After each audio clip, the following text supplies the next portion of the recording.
Michael Ash, un sobreviviente del proyecto Montauk, explica que las víctimas en su mayoría son miembros de familias involucradas con las fuerzas especiales militares o con la red francmasona. Proporciona muchos datos y explica que existen dos facciones distintas que están involucradas en una guerra del tiempo, por las instalaciones de Montauk y su tecnología. Dice también que los miembros de la Fuerza Delta, fuerzas especiales del gobierno estadounidense, tienen cinturones que les permite volverse invisibles e incluso son transdimensionales para viajar en el tiempo. En cuanto a los experimentos que se realizaron en Montauk, enumera algunos que parecen salidos de películas de ciencia ficción, pero tanto él como los otros sobrevivientes aseguran que todo es real.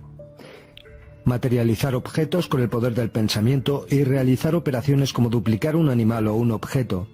Duncan Cameron, a mediados de la década de 1980, hizo real una forma de pensamiento con el fin de sabotear los proyectos de Montauk. La forma que se materializó fue una bestia a la que llamaron Junior. Controlar la mente de las personas. Este es un experimento llamado Dream Sleep, que además de condicionar la mente de las personas, puede grabar sus sueños en audio y a color. Realizar proyectos extraterrestres o intraestelares. Entre estos existen referencias de ataques a Rigel y Aldebarán, usando un vórtice de Montauk. Según algunas fuentes, los extraterrestres proporcionaron las coordenadas de un mundo nórdico en Altair, Áquila, habitado por grises que intentan controlar las fuerzas formadas por militares del gobierno secreto y extraterrestres opositores. Estos últimos, que son los que trabajan en Montauk, crearon allí un portal estelar desde donde movilizaron sus fuerzas en Alpha Draconis, anexándose el Imperio Draconiano, formado por agentes de Draco que tienen colaboradores humanos, incluyendo también las fuerzas Astar, que trabajan intraterrenamente dentro de grandes complejos debajo de la pirámide de Giza, en la base de Malta, la frontera oeste de Alemania, la base de Dulce ubicada en Nuevo México y también en la base de Montauk. Según Albielek, se está llevando a cabo una gran operación oculta dentro de este imperio subterráneo, que incluye bases militares intraterrenas, donde grises y dracos, que son los que controlan, trabajan conjuntamente con humanos corruptos. Michael Ash asegura que existe una gran interacción entre los extraterrestres de Alpha Draconis, Rigel Orión, Sirio B y Aldebarán. Algunos de Aldebarán son pleiadianos nórdicos que estuvieron unidos a los nazis por medio de la inteligencia Astar de Giza Kamakul II. Estos pleiadianos son los que se unieron con las razas germanas y escandinavas. No se sabe con certeza si hoy los que controlan son los nórdicos o los insectoides. En Montauk había grises altos de Zeta Reticuli, así como dracos que controlaban la mayor parte de los proyectos. Aunque también había extraterrestres de Vega, unos rubios y otros pelirrojos. Los vórtices que existen en Montauk son portales para viajar en el tiempo. Están formados por varios niveles dentro de una enorme cámara en el subsuelo con forma de dos triángulos invertidos. A veces desde Montauk, a través de este portal, se enviaban jeeps, equipo militar, artillería pesada y distintos equipos hacia otras dimensiones. Los niveles que existen en Montauk son 8. El nivel 4 es el más grande, y desde allí se accede intraterrenamente a la base de Dulce y a otras instaladas en diferentes lugares. Stewart Swerdlow, también supuesto sobreviviente de Montauk, es autor de varios libros, entre ellos Montauk, The Alien Connection, en el que asegura que el gobierno de Estados Unidos tiene alianzas con extraterrestres que han proporcionado secretos tecnológicos tan avanzados que les permite, entre otras cosas, sacar el alma de un cuerpo y transportarla a otro. En este libro habla de las distintas especies extraterrestres y cuáles son sus planes para la Tierra. Según Stewart, él también estuvo a bordo del USS Eldridge, durante el experimento Filadelfia en 1943, solo que entonces era Johannes von Graber y pertenecía al Tercer Reich. De acuerdo con su versión, en el momento en que el barco fue succionado en el hiperespacio, saltó y por error aterrizó en el año 1960, dentro de unas instalaciones intraterrenas. Este lugar era Montauk, pero él no lo sabía entonces. Las paredes eran de piedra gris y había una enorme área de agua subterránea con muelles sumergidos, donde aterrizaban naves. Lo recibieron dos grises y un militar americano que lo llevaron ante otro alemán. Le dijeron que los alemanes habían perdido la guerra y que toda su familia había muerto. Luego lo ataron a una silla y un extraterrestre de aproximadamente 7 pies de altura, delgado, de tez blanca, con ojos grandes, azules y barba puntiaguda, lo electrocutó. En el momento de morir, vio toda su vida ante sí como en una pantalla cinematográfica. También pudo ver ángeles, a los que describe como seres auxiliadores diferentes a los extraterrestres, pero quizá por su grado de conciencia no fue ayudado en ese momento, y los extraterrestres, una vez que desalojó el cuerpo de Von Graber, capturaron su alma y lo colocaron dentro del cuerpo de un infante que llegaba para formar parte de una familia norteamericana de origen judío-ruso. Y así fue como llevó de nuevo a este mundo con el nombre de Stewart. En estos casos, el alma original del bebé probablemente queda aplastada sin poder manifestarse. Este relato, como vemos, es semejante al de Edward Cameron, que se considera un walking del cuerpo de Al Bielek.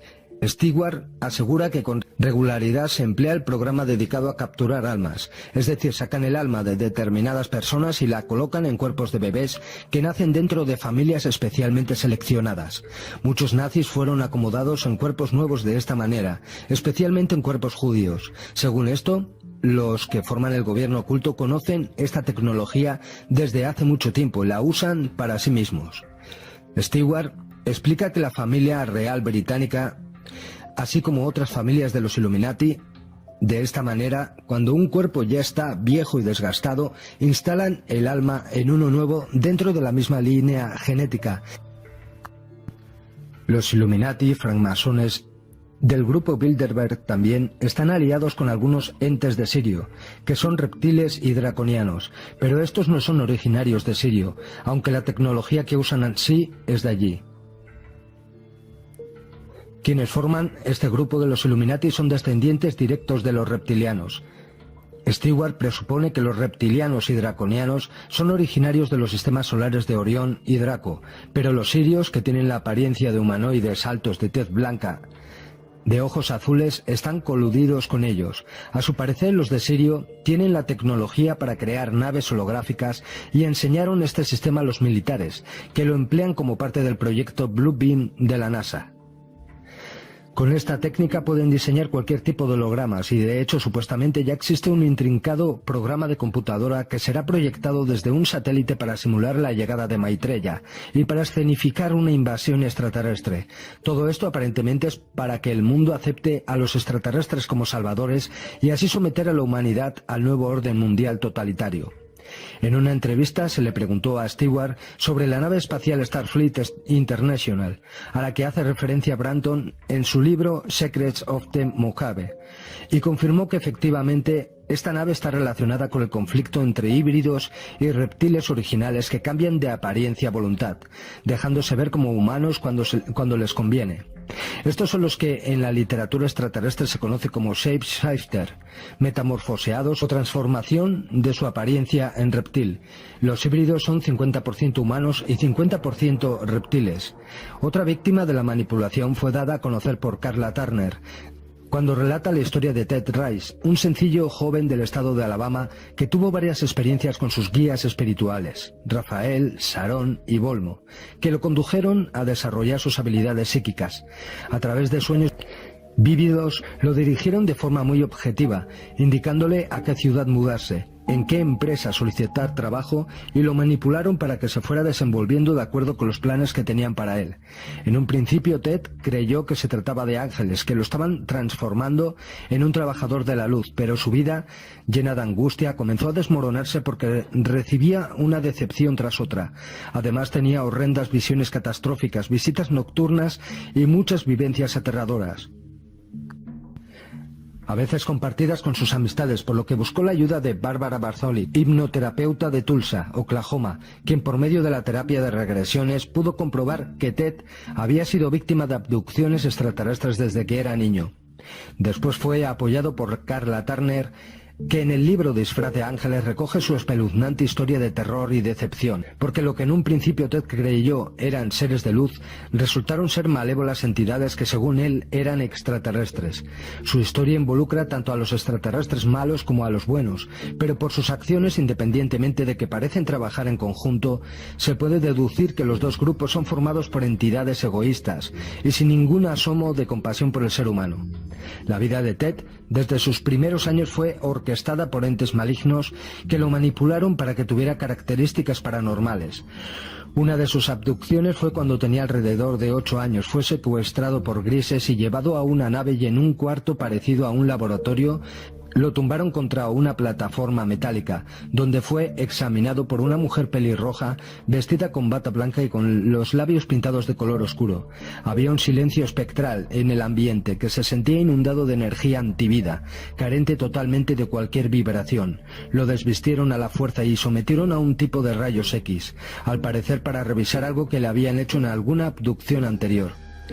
Luego inclinaron la plataforma en posición horizontal a modo de carón, una especie de audífonos que emitían chirriantes y atormentadores ruidos. Después de esto, la mujer le obligó a tomar un extraño líquido verde que le provocó un insoportable ardor intestinal, náuseas y vómito. Pudo verse separado de su cuerpo, que yacía sobre la plataforma, y comenzó a salir una especie de masa nebulosa que se transformó en una bella imagen de él mismo, la cual dirigió la vista hacia la pelirroja y le envió sentimientos de perdón y de amor. La pelirroja volteó su cuerpo inerte de manera que quedó boca abajo y le colocó una caja negra sobre los hombros. Activó unos cables de la caja y la forma espiritual de Ted, que emitía sensaciones de amor, fue succionada dentro de la caja, que la mujer luego colocó sobre un mostrador. Procedió luego con un instrumento que emitía luz tipo láser a cercenar la cabeza del cuerpo de Ted. Colocó la cabeza en una canasta e inclinó la plataforma de forma que escurriera la sangre dentro de un recipiente. Después de esto, la conciencia de Ted se trasladó a otra habitación, donde había tinas llenas de un líquido rojo espeso con trozos de carne. Los grises tomaron una masa de esa sustancia y cuando la lavaron, Ted, horrorizado, vio que se trataba del cuerpo de un bebé que colocaron en uno de los muchos casilleros que rodeaban la habitación. Después activaron unos aditamentos y de los compartimentos salió el bebé, pero con las características exactas de Ted. Trasladaron el cuerpo y lo colocaron sobre la plataforma, que ya estaba vacía, y sobre su pecho colocaron la caja negra, que le comenzó a inducir movimientos respiratorios. Quitaron la caja y procedieron a insertarle agujas en las plantas de los pies, en el pecho y en la parte posterior de la nuca. Le pusieron algo cerca de los dedos de los pies y también unas gotas en los ojos, y le dijeron que todo era para que creciera fuerte. Finalmente le pusieron los audífonos y Ted comenzó a sentir su conciencia llevada nuevamente dentro del cuerpo, pero era el cuerpo clonado. Lo llevaron a otra habitación donde lo esperaba un hombre vestido con un traje color morado y una larga capa. Era alto y delgado y se veía más humano que los otros, pero su piel era de color blanco anaranjado, como color melón, y sus ojos eran extraños porque no tenía cejas. Su pelo era negro, tenía un pico en la barbilla tan pronunciado que parecía pintado. Este ente jaló a Ted, como reclamando su presa, pero en ese momento entró otro hombre a la habitación. Este se veía totalmente humano, con mirada bondadosa y pelo corto y rubio. Vestía un traje antiguo color verde esmeralda con galones dorados y blancos. Al parecer los dos hombres discutían sobre quién se quedaría con Ted. Finalmente, el que vestía ropa morada, muy molesto, se retiró y el rubio abrazó a Ted, tranquilizándolo. Le dijo a Ted que el procedimiento al que fue sometido tendría que repetirse porque era necesario para que pudiera él cumplir con el plan especial que tenían para él.